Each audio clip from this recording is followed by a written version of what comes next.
What I'm going to talk about is building the open source distributed edge cloud. Now, if you're reading the introduction, it says, "We've planted the seed. Will you come help us grow it?" And the reason that we say that is because this is actually a very exciting new open source project that was just kicked off in May through the OpenStack Foundation. First thing is I'd just like to see, has anyone heard of StarlingX? Acrano? Okay, all right. So what I'm going to do, I'm going to come to Acrano later in the session. I'll tie the two together. Now, the next question I hope some of you might be asking is, why am I sitting here? Why should I care? And, what we're doing with StarlingX is addressing some very difficult problems, creating edge software stacks specifically for telco and IoT use cases. It is a new project, as I mentioned, and one of the things that we want to do is get this project to be working on ARM architecture. So I'm here today talking to different vendors, developers in the ARM community, because as an edge software platform, ideally this software stack will run on ARM architecture as well as other architectures. So it provides a ground floor opportunity for many of you to get involved and get your use cases developed on what we think is one of the industry-leading edge software stacks. So when you talk about edge, if you're from the IoT or the industrial, it might be a factory, robotics, something like that on the factory floor. If you're in telco, it might be the central office. And my colleague before me was talking about his definition of the edge. He's talking about different industrial devices. What we've done is talked with IHS Markit, an industry-leading analyst firm, to understand what their definition of the edge is. Rather than me telling you what is the edge, I'd rather use an independent industry analyst. And they have a very interesting definition. The edge is really any device or any solution that is within 20 milliseconds of the end user. So that really addresses all industries, all use cases, and it's really based on how much latency and how much bandwidth a particular use case can allow or can handle. So whether it's edge IoT, whether it is a multi-access edge server, whether it's AI, or whether it is a distributed central office, a vRAN, doesn't really matter. And in most cases, the architecture from a software stack, from an infrastructure software stack, is really very similar. So we really have addressed with StarlingX a software stack that can go across industries, across use cases. That's one of the reasons why I think it's so interesting and important to get developers in the ARM community engaged. Let's talk about some of the use cases that we're targeting and that customers are already starting to look at StarlingX to use in these use cases. The way that you look at this diagram is the top three are really the most relevant use cases today: distributed mobile access and fixed access, video content delivery, gaming, private LTE, and you can see it goes down to the lower priority use cases or relevant use cases with smart cities and surveillance. But the thing I like about this slide is that it actually puts revenue dollars associated with the use case.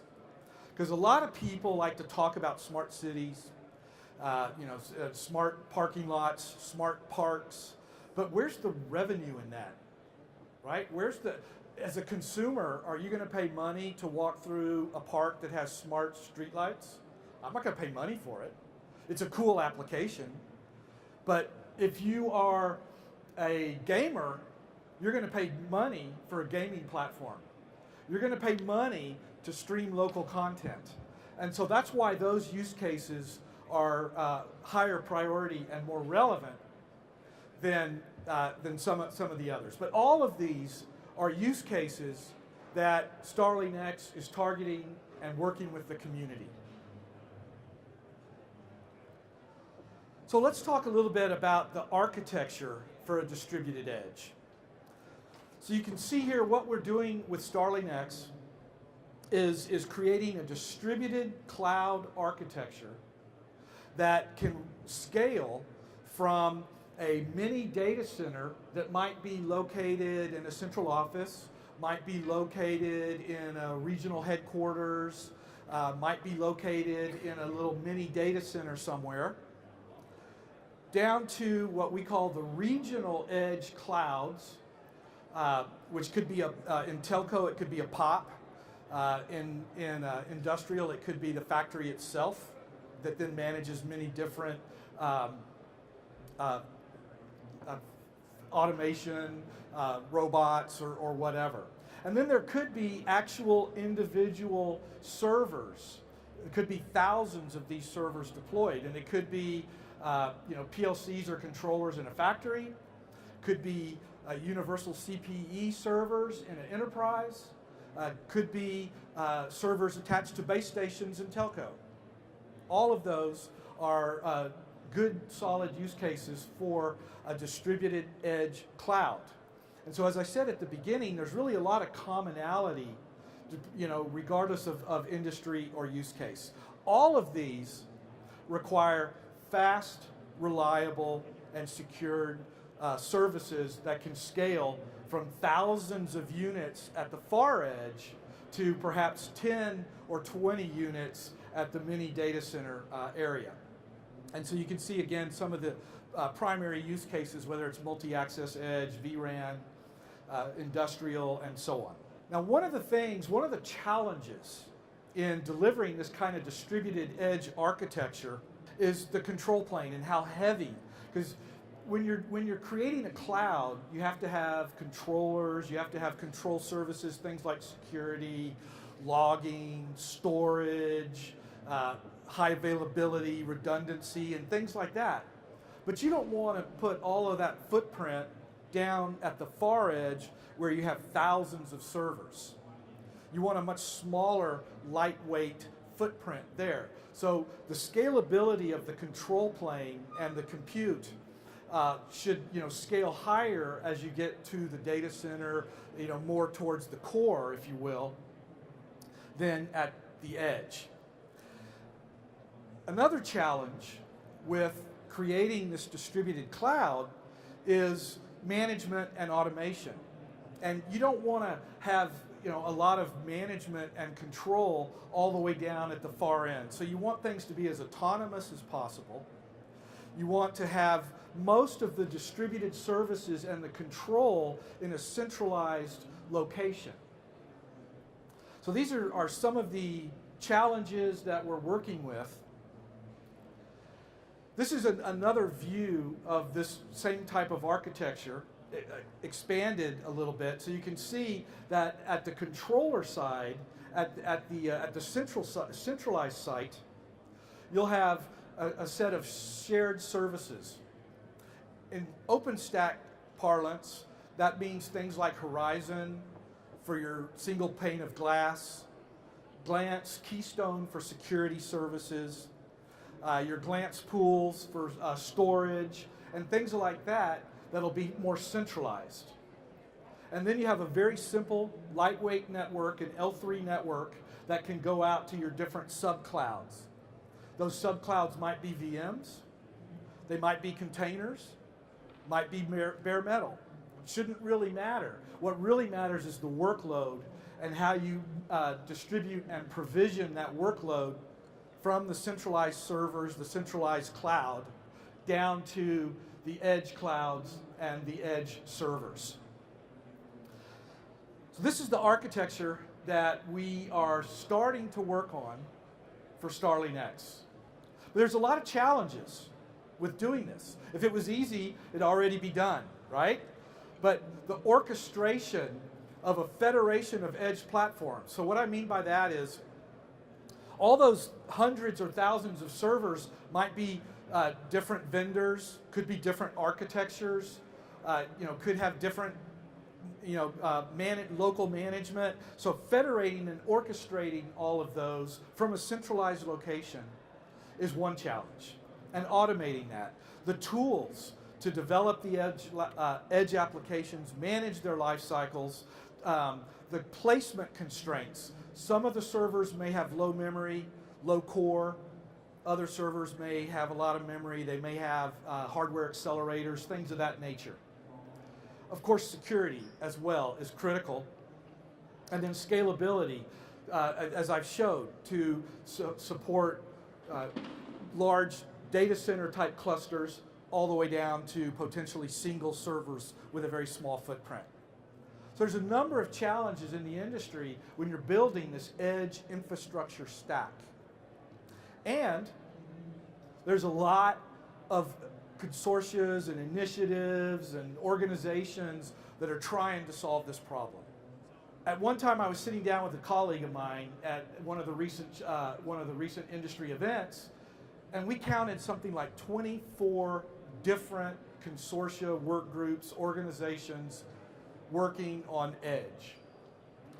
But one thing about all of these organizations, they're either creating a reference platform, they're creating specifications, or they're identifying gaps on what the problems are. And that's all good, that's all necessary work. But where's the actual code that you can deploy in a real system today? And that's what StarlingX is trying to address. Real actual code that you can go download next week, because that's when the first release will be available, to build an edge cloud. So let's talk and look a little bit more about exactly what StarlingX is. So first of all, it's a complete edge infrastructure stack, from the operating system to the hypervisor, the container engine, all the way up to the infrastructure management. Complete edge stack. It's deployment ready. In the next few weeks, we'll actually have a download site where you can download the source code and build it yourself, or we'll have an ISO image that you can download. So it enables the provision of fault management at the edge. It supports workloads in containers or virtual machines or bare metal. And designed, built, and tested as a complete suite of software. It's not individual Lego blocks that you have to build yourself. It's been tested, it's been validated, it's reproducible, it's predictable, and it's deployable. All right, so StarlingX is an OpenStack pilot project. I don't know how many of you know know a lot about OpenStack. Most people, when they think of OpenStack, they associate with Nova, Neutron, Glance, Horizon, all the main projects. One of the things that OpenStack's doing is they've created this concept of strategic focus areas where they're looking into other technologies beyond the core OpenStack projects. So one of those key focus areas is the edge. And they have an OpenStack Edge work group that is driving requirements, use cases, gaps, and things of that nature, as I mentioned earlier. StarlingX is very tightly associated with that work group, and we're actually implementing in code the requirements and the gaps that they're looking at in the Edge work group. And you can see there's some other pilot project areas such as containers. There's a sister project called Kata Containers, which is secure containers. That's also a pilot project within OpenStack. So I thought I'd give you some idea of how OpenStack's working. We'll have the first community release of StarlingX next week. I invite you to see a webinar that we're going to have next Wednesday. I'll give you information about that at the end of this session. It's an open source project with the imperatives of high performance, low latency, and high availability that are required at the edge. So let's look a little bit at a little more detail on exactly what StarlingX is. So how many of you are familiar with Titanium Cloud, Wind River's our cloud solution that has been in the market for about 4 or 5 years? It's deployed, it's tested, we have customers using it in networks, we have customers using it in the industrial use cases, factory automation, things of that nature. And you can see with Titanium Cloud, it has a typical cluster architecture with control nodes, compute nodes, and storage nodes. It's based on industry standard open source components, Linux, KVM, DPDK, things of that nature. One of the things that we did with Titanium was address real market gaps, requirements in the market for things like fault management, system inventory, performance management, configuration, things of that nature, things that have to do with infrastructure management. So we've taken this product and we've put it into the open source community.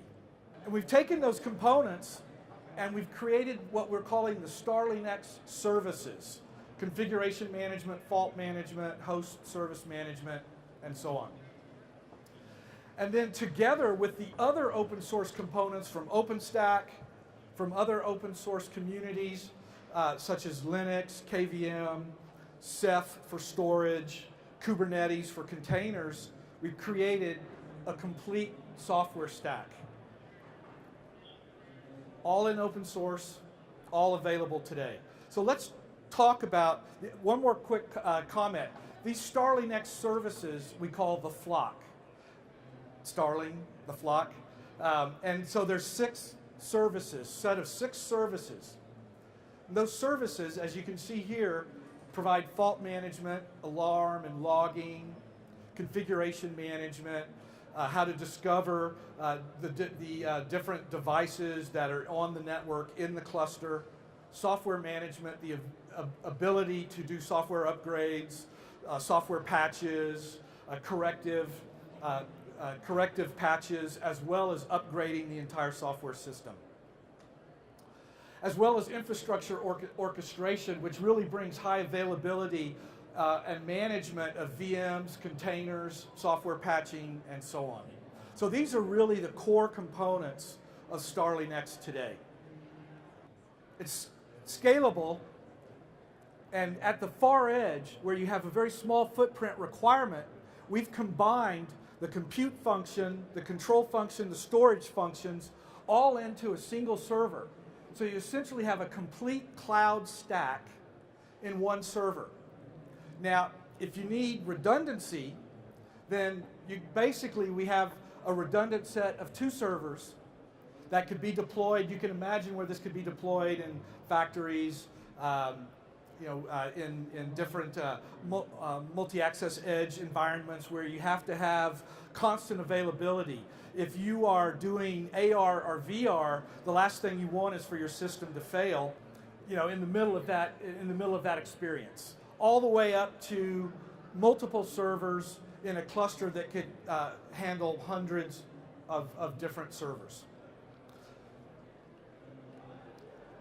Now, one of the exciting things that we're doing with StarlingX, and this is where I really am reaching out to the community to get more involved, is we're moving to a complete container architecture where the whole platform is based on container technology. Even if you're going to run a VM, we take all the OpenStack services and include those and put those in a container, so that if you're going to run a VM, you basically launch containers and then run the OpenStack services there. So it's all done through a container platform. This is a really exciting new project or new initiative within StarlingX. So all of these StarlingX services that I mentioned earlier, the flock, will be launched in containers that can then be very easily, rapidly deployed out to these far edge applications and use cases that I was talking about. The other new initiative that we have in the StarlingX open source project is building this distributed edge cloud that I showed you earlier. Be based on OpenStack technology such as regions. It'll host the shared services that I showed you in that earlier diagram, deployment and management services. It'll enable the configuration across all of the edge devices. It could be geographically dispersed. It could be hundreds of miles, or it could be campus-wide, depending on exactly what the specific use case is. All of it managed and communicated through REST APIs with a very small, reduced control plane at the regional clouds and at the far edge servers and server clouds. We're actually already testing this today. We have some use cases and demos today where we're running StarlingX in a 2-node configuration, HA configuration, and deploying containers out to an ARM edge device. And so you can see the ARM edge device is running Kubernetes. It's on a Raspberry Pi, and we're actually able to provision containers out to this ARM device as a part of the StarlingX cluster. Now, the next thing I'd like to do is talk about how StarlingX applies to Akraino. So if you're not familiar with the Akraino Edge Stack, it's a new initiative kicked off in May, about the same time as StarlingX. It is sponsored by the Linux Foundation, rather than the OpenStack Foundation, where StarlingX is. So these two organizations are working very closely together. And the Akraino Edge Stack is defining a multi-purpose edge software stack that can, again, be reproducible, deployable, predictable. Now, the nice thing about the Akraino Edge Stack is it really goes across all industries, whether it's telco, whether it's enterprise, whether it is industrial. And it brings all of these different use cases, different industries together with a common software stack, and then the output are what we call blueprints. And the blueprint might be for an IoT gateway in an industrial scenario, could be a vRAN in a telco scenario, could be a CPE, universal CPE solution in the enterprise. But they all have these common components. And not every use case will need the same requirements. Some might be based on a very small footprint Linux with StarlingX. Maybe it uses ONAP for automation and orchestration. Others could be based on a more enterprise-like Linux, like a CentOS or something. And maybe it uses Airship, which is an AT&T project for deploying containers at the cloud. And you define the blueprint based on the components that you need. Then you define the blueprint, then it's testable, reproducible, deployable, so that many different organizations could use that blueprint and have predictable output, predictable outcome, and know that they're dealing with software that's been tested and validated together. So the way that StarlingX and Akraino come together is that we have put StarlingX as one of the blueprints, as one of the components for the Akraino Edge Stack. So that's the relationship between StarlingX, which is a project, and Akraino, which is really a consortia, if you will. And then finally, how does all this get to market? So Wind River, as I mentioned, we've contributed our Titanium Cloud technology into the StarlingX project. Organizations, individuals could consume that directly into multiple different verticals, markets, or it could end up in vendor products from Wind River or others.